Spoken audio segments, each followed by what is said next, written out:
All right, so where we are now, I'm sorry, before I say where we are, is there anything probation wishes to say? No, Judge. All right, let me just tell you where we are now.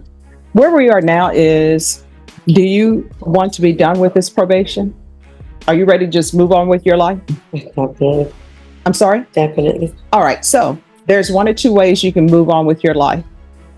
The easy way for the court, and the easy way for probation would be for me to send you to prison for 3 years because you're not doing what you're supposed to do. So, I mean, we can help you move on with your life that way. No. So why are you not doing your drug test? My drug test? Yes. I don't get UAs. No, you have not submitted to drug testing. You're gonna submit to drug testing today. Okay. You understand? My PO hasn't. Well, I'm telling you, you're gonna submit to drug testing today. If you do not, a warrant will be issued for your arrest. Do you understand? Yes, ma'am. You're gonna restart the BIPP course. Yes, ma'am. If you do not complete that, a warrant's gonna be issued for your arrest. Do you understand? Understand. Is there anything you do not understand of what's being asked for you? No. Probation. Is there anything else she needs? Judge, once the BIPP, her officer is asking that once her BIPP is finished, that she continue with the TAP recommendation.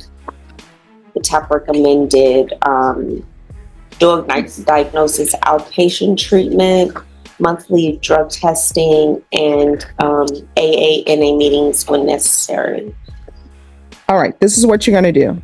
There's going to be a UA today. Just one moment. And what's going to be the results of that UA? It will be negative. The courtroom erupts in brutal honesty. The judge doesn't sugarcoat a single word. You want to be done with probation, then act like it. She lays it out: prison or compliance. Drug tests are non-negotiable. Fail again, and a warrant slams down. This is no second chance. We're positive, I'm sorry.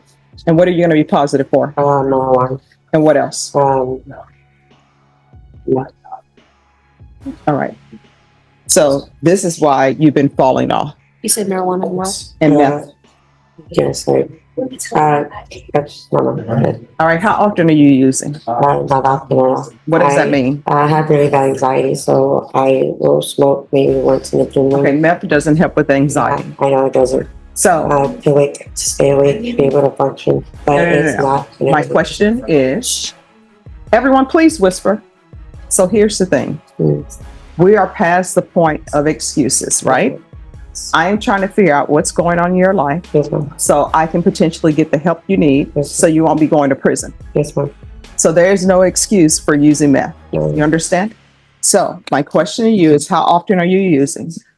Not really.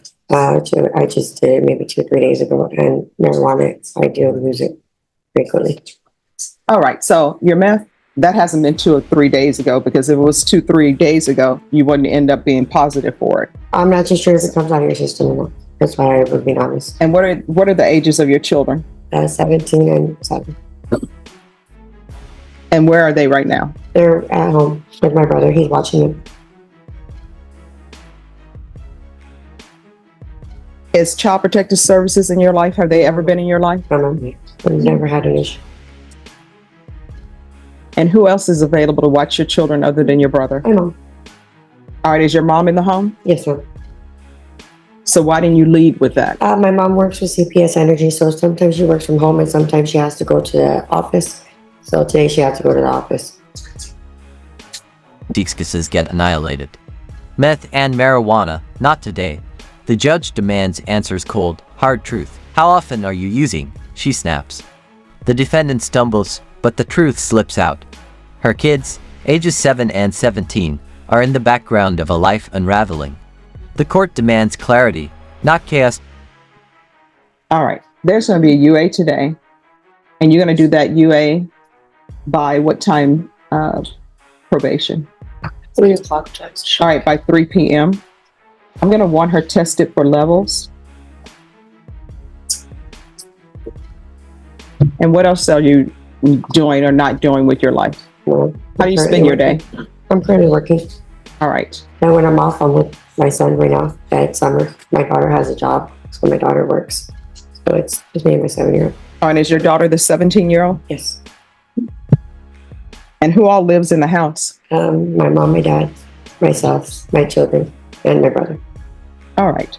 So probation, I'm going to want a field visit 1 time per month for 3 months. She is going to do intensive outpatient treatment with probation, and that'll be the dual diagnosis. And probation, do you think a referral to felony drug court would help her or no?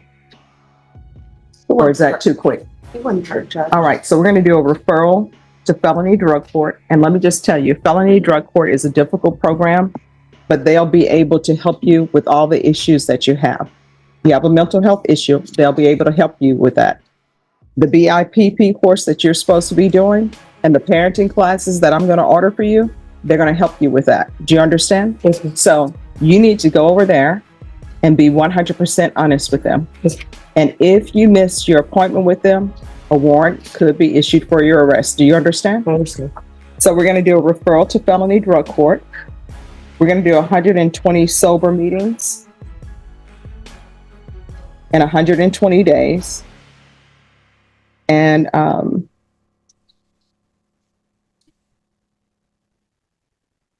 she's going to restart BIPP. And I'm going to order parenting classes. No, the storm hits. Orders. Come fast drug tests, outpatient treatment, field visits, parenting classes, even felony drug court is on the table. Be honest or go to prison, the judge warns. No room for failure. It's mental health, addiction, responsibility all. Crashing into one final opportunity And once you complete those parenting classes, her community service hours will be deemed satisfied. How far did you go in school? 12th grade. I wasn't able to graduate because I wasn't able to pass my tax test at the time. Okay. Science and math. All right. So what do you want to do with the rest of your life as far as employment wise? What's your dream job? To supervise where I used to. I'm sorry, what? To supervise where I used to. Okay, supervise where? Loan companies. Broadway Finance, Midwest Finance, and loan. I used to work in field collections. All right, so what are you doing to make yourself indispensable to somebody who needs you in finance? Unfortunately, I can't get a job anymore. Okay, what did she say? Unfortunately, she can't get a job anymore because of her felony With that field. with that field. All right, so then what's plan B? You got to have a plan A, a plan B, a C, and sometimes a D and an E. So what's your second plan? Oh, it's customer service. That's what I know. Right now, I manage a laundromat. Okay. All right, so are you taking any classes? Sometimes at the college, they give free classes or they give classes with minimum fees to help people who are trying to improve themselves in their business. Because at some point, there are some occupations that I think are going to be done away with because of computers. Mhm. For example, when I was growing up, they used to have full service at the gas station. Somebody would come out, pump your gas, and you didn't even have to pay extra. They would clean your windows, they would check your oil, tap it off if it needed to be tapped off. Then they stopped doing that. And now at the grocery stores, they're doing all that self-checkout to eliminate cashiers. Mhm. So you need to figure out if where you work, with your dream job. The judge presses unrelenting. Finance, collections. That door slammed shut. Felony record. So what's next? Laundry work, customer service? You better make yourself indispensable, she warns. The world is evolving, cashiers replaced by machines, jobs disappearing. It's survival of the smartest, and this woman's running out of if for some point in time they were to say, you know what, we don't need anybody working here. All we need is somebody to get the money from the machines. You need to figure out how can you make yourself indispensable. In the words of Briscoe County Jr., you need to figure out what the coming thing is and be prepared for the coming thing. Okay? So, probation, anything else she needs? No, Judge. All right, so here's the thing. You're on probation. You're on probation, and you're looking at 3 years in prison if you don't successfully complete it. And if you end up going to prison for 3 years, guess what? Your 7-year-old is either going to be either going to be 10 or either going to be 11, and your 17-year-old will be 20. Those are formative years that you will have missed. You're going to need to be clean and sober. If you have mental health issues, we're here to help you with that. Do you understand? Yes.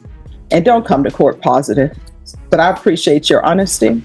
But don't walk into a court positive when you're here for a compliance hearing. You understand? Yes, sir. So they're going to do a referral for you for felony drug court. You let felony drug court know that you want to be in the program.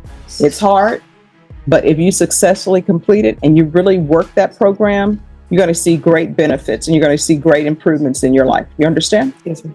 All right. If you need anything else, you can always come back to the court if you feel as though probation is not addressing it. You understand? Yes, sir. All right. So just have a seat. Probation is going to go over those conditions with you. And if you ever feel like using, pick up the phone. This is the court where I encourage people. If you feel like you're going to use, pick up the phone, call your probation officer and say, I think I'm going to use. And you know what they're going to tell you?